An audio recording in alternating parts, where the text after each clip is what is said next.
अच्छा, एक हमारे यहाँ एक रिचुअल सा है कि हम अपने ऑडियंस को गिफ्ट देते हैं, तो उसमें पहला गिफ्ट जो है वो हब लेदर वालों की तरफ से है, और इनमें से जो भी पहले मेरे ख्याल में शाजी से करवा लें। शाजिया आप चूज कीजिएगा, जो सबसे ज्यादा शोर करता है उसको यहाँ बुला लें, जो सबसे ज्यादा शोर कर रहा है और आपको नजर आ रहा है उसको यहाँ बुला लें। 1 2 3 गो।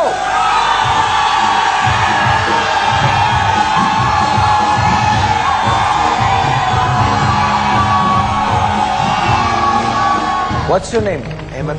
अहमद। अहमद। शोर कर सकते हो इसी तरह से जैसे किया था? बिल्कुल बिल्कुल। हाँ please go. This gift is mine!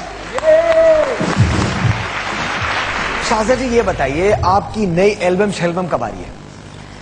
मेरी नई एल्बम प्लस एल्बम जो है वो इंशाल्लाह फायर रेकॉर्ड रिलीज कर रहा है उसको। फायर रेकॉर्ड रिलीज कर रहा है, तो उसमें कौन कौन से डिफरेंट गाने?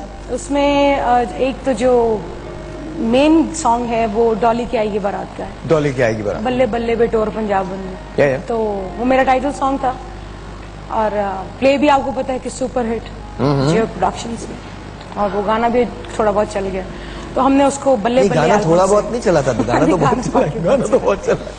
लेकिन ये है कि हमने कहा कि इसको क्यों ना ओरिजिनली हम लोगों को वैसे भी सुनाए, क्योंकि एक ब्लेंडिंग ऐसी हो गई थी। बल्ले बल्ले सबने सुना हुआ है, और बल्ले बल्ले का एक अपना टेस्ट है, तो जब वो सुनता है बंदा तो कहता आगे कुछ ये आएगा, फिर उसके बाद ये आएगा, लेकिन हमने उसमें ऐड कर दी पुरानी जितनी 3 तरह का म्यूजिक हमने उसमें ऐड किया है, तो वो एक डिफरेंट चीज थी। तो हमने और जियो ने प्लान किया कि हम इसको एल्बम की सूरत में निकालते हैं। इसमें एक ये भी गाना है, उसके अलावा कुछ नए गाने भी हैं।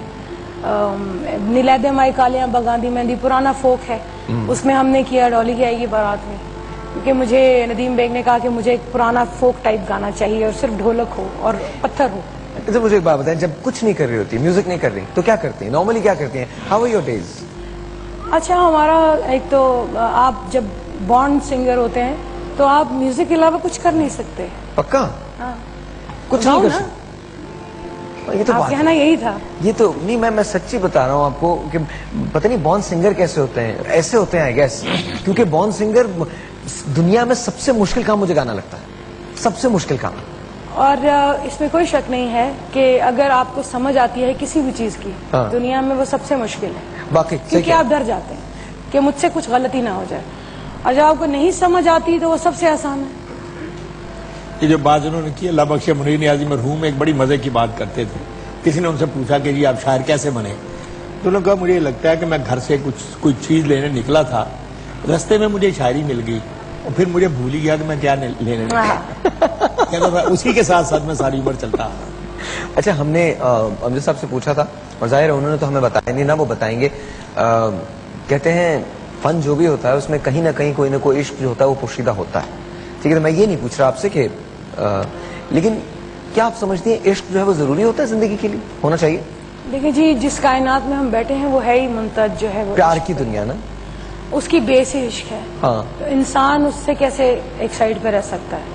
और दूसरी चीज, आप कोई भी काम कर लें दुनिया का, जब तक आप उसको पूरे इश्क से नहीं करेंगे होगा नहीं, तो वो कर ही नहीं सकते। वो हो ही नहीं सकते। दूसरी बात ये, और अगर हम दुनियावी की बात कर रहे हैं, मजाजी की बात कर रहे हैं, तो वो तो एक नॉर्मल बात है, आपकी हाइजीन में है। आप जब बड़े होते हैं तो आप ऑपोजिट जो है वो सामने आपको अच्छा लगता है, वो कोई भी हो तो हो ही जाता है, वो हो जाता है। लेकिन जो असल चीज मैंने तलाश की है अपने काम में, इस काम में आने के बाद, कि जैसे जैसे आप डूबते चले जाते हैं, डूबते चले जाते हैं, हालांकि जैसे आप गहराई में जाएं घुटन ज्यादा होती है, लेकिन उस घुटन में आपको जो मजा आता है उसका जवाब नहीं। क्या बात, क्या बात। वैसे भी अल्लामा इकबाल की एक बड़ी मशहूर नज़्म है मस्जिद करतबा। हाँ, मस्जिद करतबा। उसका दूसरा बंद जो है उसमें उन्होंने इश्क को एक्सप्लेन किया है। उसकी एक लाइन है कि इश्क खुद एक सैल है, सैल को लेता है थाम। क्या बात।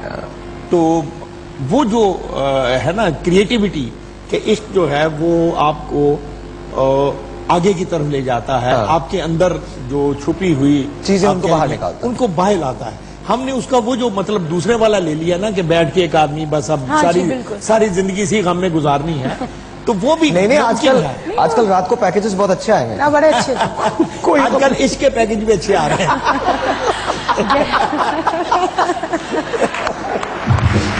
तो कभी कभी मुझे बड़ी, मैं अपने बचपन की बात बता रही हूँ कि मुझे बड़ी हंसी आती थी इस शेर पे।